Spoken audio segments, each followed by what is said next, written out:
de ce terroir du Fogny. Donc je suis interpellée à double titre.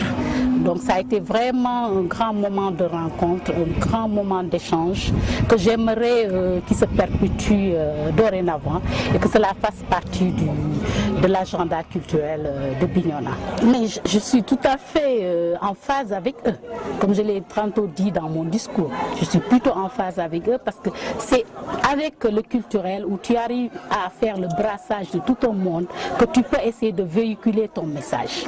Et je pense qu'aujourd'hui, tout le monde aspire au développement de cet arrondissement de Sindian qui est le berceau du Fogny.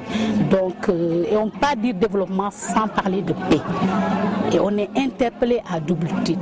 Comme vous avez pu le voir, ce Fogny manque totalement d'infrastructures.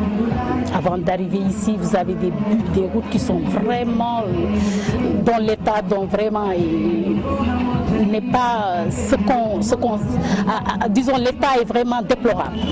Non, et là, permettez-moi de faire un recul, un petit rappel. Vous savez, j'étais là, deuxième tour des présidentielles. J'étais avec des copines, je peux dire que nous sommes des Amazones. Hein?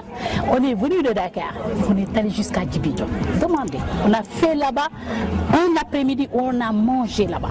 À 17h, on a quitté Djibidjo, on a fait un meeting ici à Signan à 19h.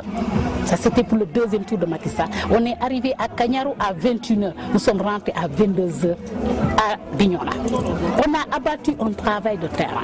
Parce que pourquoi? On s'est dit qu'aujourd'hui, la paix ne peut pas se faire sans tous les fils de ce terroir. Et nous, en tant que fils et filles de ce terroir, partout où on est dans le monde, on est interpellés. Moi qui suis née à Dakar, je vous assure, j'ai mes racines ici, que ce soit à Sindian, Kanyaro, Nyankin, à Bignona. Et je venais en vacances toutes les années que Dieu fait. Vous voyez? Et c'est cet amour-là que j'ai gardé de ce terroir-là. Moi, aujourd'hui, comme je vous le dis, même à Dakar, c'est cette unité que je veux. Et comme je le dis, cette paix doit être partagée par tout le monde, que ce soit le Djola du Blouf, le Djola du Fogny, le Djola du Kassa. Tout ce qui est Djola, on doit se retrouver et faire une unité.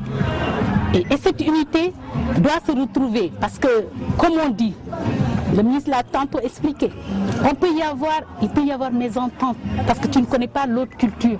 Tant que tu ne connais pas l'autre, ton alter ego, tu as peur de lui et il y a un blocage. Moi je me dis que c'est parce que le message ne passe pas. C'est un manque de communication. Voilà. Mais s'il y a la communication, rien de tel. En Casamance, la Casamance est connue pour être un creuset de diversité.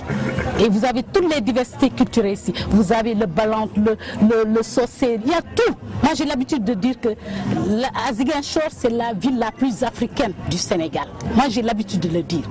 Et vous venez ici, en Casamance, je dis c'est la région la plus sénégalaise du Sénégal. Parce que vous retrouvez tout ici.